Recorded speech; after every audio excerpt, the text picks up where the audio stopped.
Hello and welcome to week 12 of CAA Today. This might be the last show of the season. We'll see how things go from here on out. If we want to do a pre-tournament show, maybe we will, maybe we won't. We've got Hobbs here today. Hobbs, how's it going? Good. I missed the championship, which is kind of bad, but other than that, it's nice. No, that's fair enough. That's all right. So we're just gonna start it off, get into these games here. First up, we had Richmond and Delaware. That was our game of the week, and Richmond took care of business against Delaware. They won 37-20. Richmond scored at least a touchdown in each quarter.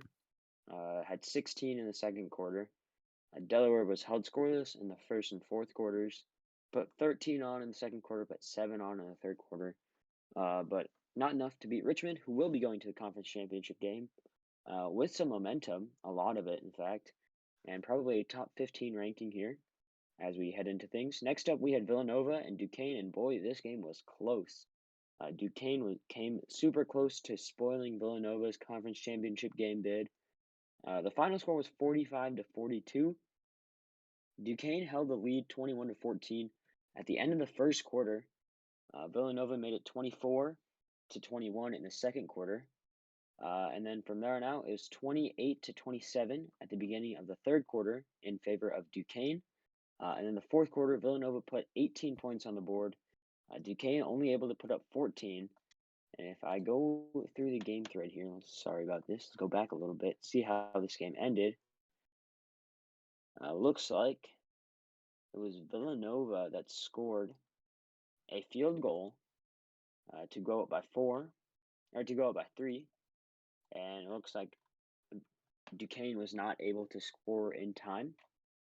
And that'll be the end, that ended the game there.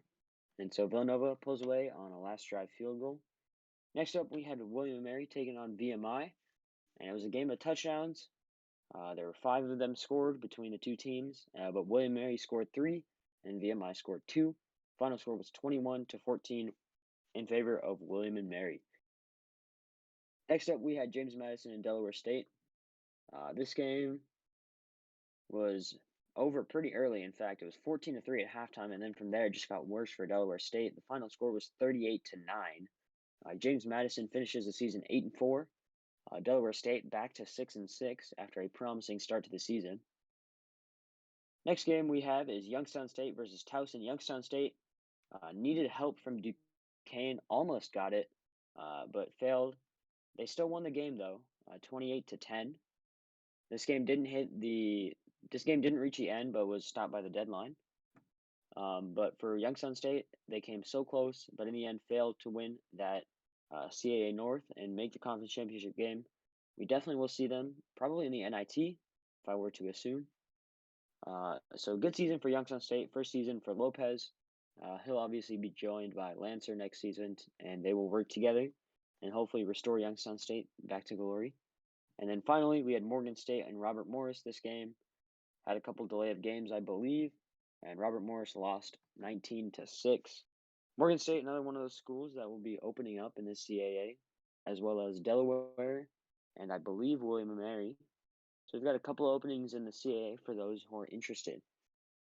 Let's go back through here. What I got wrong, I know for a fact I missed the Richmond Delaware game. I predicted Delaware would win, but Richmond won. And then I missed the VMI William and Mary game.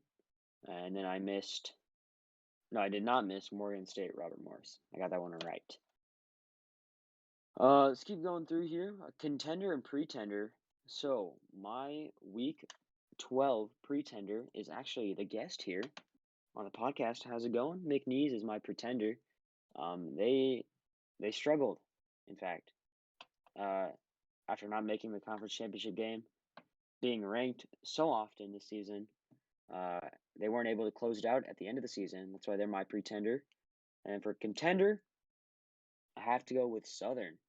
From the Southland, I said they would make a push, and they ended up taking McNeese's spot in the conference championship game. They'll go on to play in. So maybe insult to injury there for Hobbs, who's the guest here.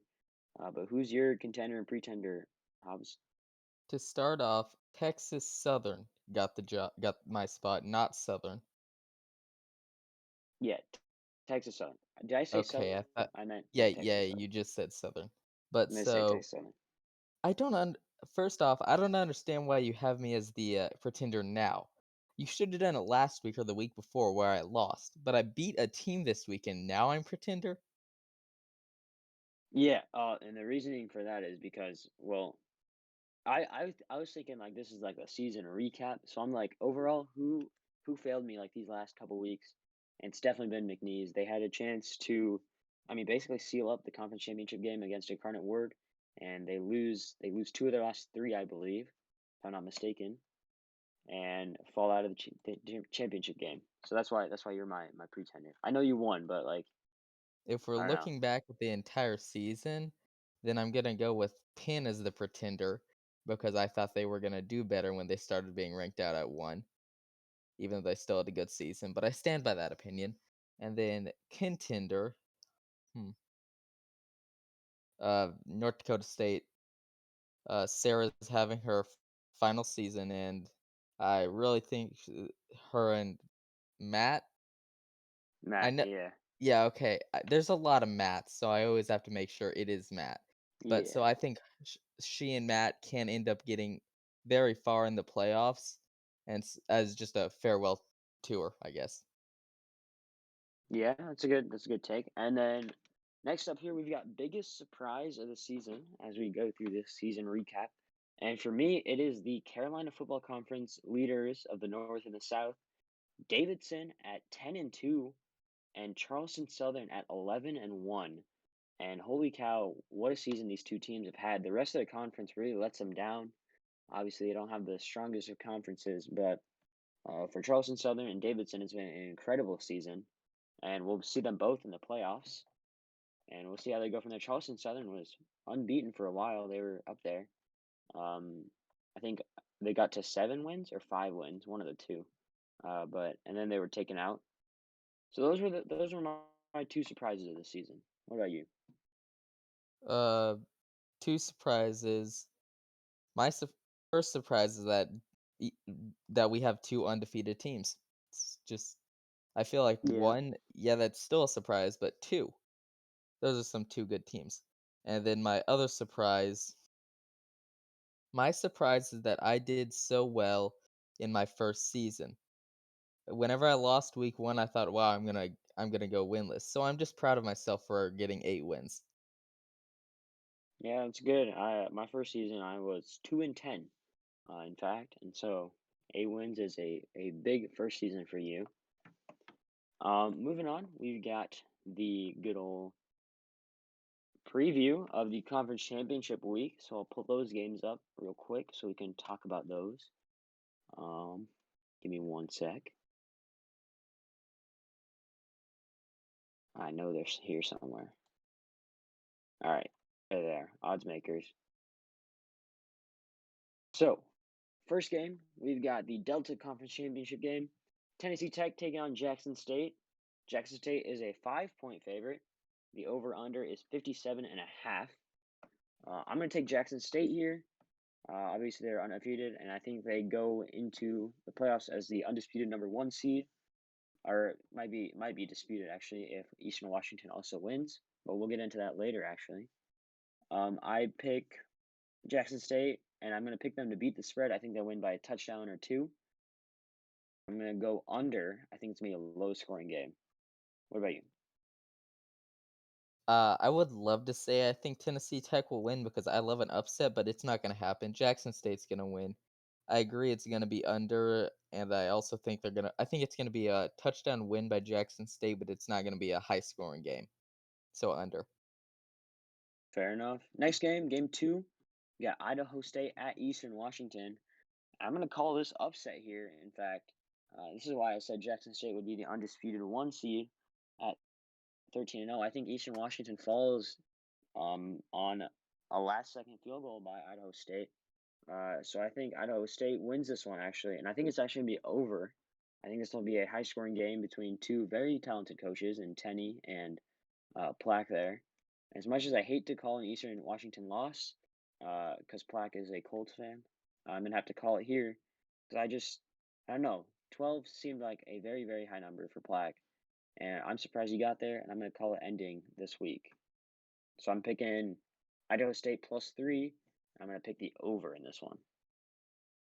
I think Platt can continue winning. Uh, I think it's gonna be a high-scoring game. I think it'll be close in the first half, but I think the second half, Eastern Washington will just start pulling away, and so over, and then I think Eastern Washington's gonna beat the spread. Nice. Game 3 we've got here, Richmond at Villanova. Richmond is a 3.5 point favorite. The over/under is 64.5. And right away, I'm going to take Richmond to win. I'm going to take the under here. And the reason why is because Richmond will take about 3 quarters, 2.5 quarters of the game and figure you out. And so you think you're in it, and then all of a sudden, the light bulb clicks for Richmond, and then they're like 100 miles per hour. They're getting turnovers and they're scoring fast. But it's too late to make a big impact. They'll play good enough defense to hold you within an arm's length, and then they'll explode out of the gate once the numbers start clicking. And so I'm picking Richmond, and I'm going to go under. I think Villanova's got the edge here. They're I think they're gonna it's gonna be an under. It's gonna be under. It's neither team. The combined total of their scores is not gonna be 64, but I think Villanova's gonna win. I think they're gonna win by probably 4 points. I think they're gonna get a touchdown in the final few minutes to beat a field goal lead that Richmond had, but I think Edge is just gonna continue his win streak, and I think Villanova's gonna win. All right, game 4, Charleston Southern at Davidson.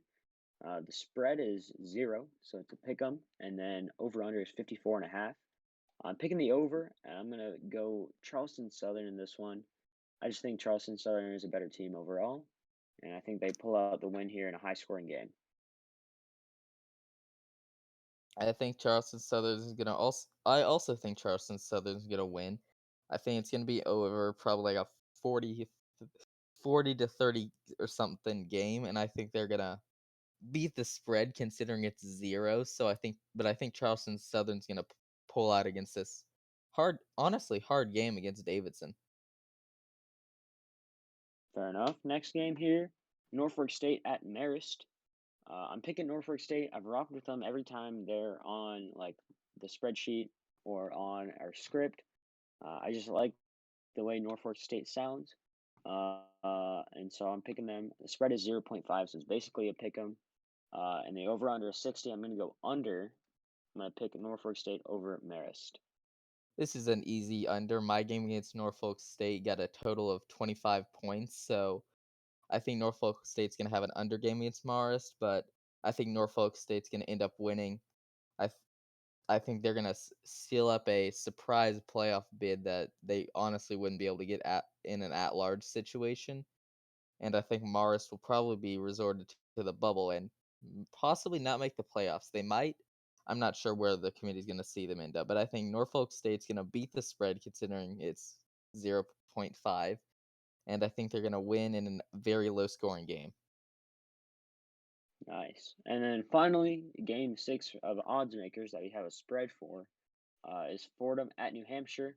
And I'm going to pick Fordham here, actually. New Hampshire has had a couple of rough losses, and I don't know. Something's clicking in my brain right now that says pick Fordham. And I'm going to pick Fordham.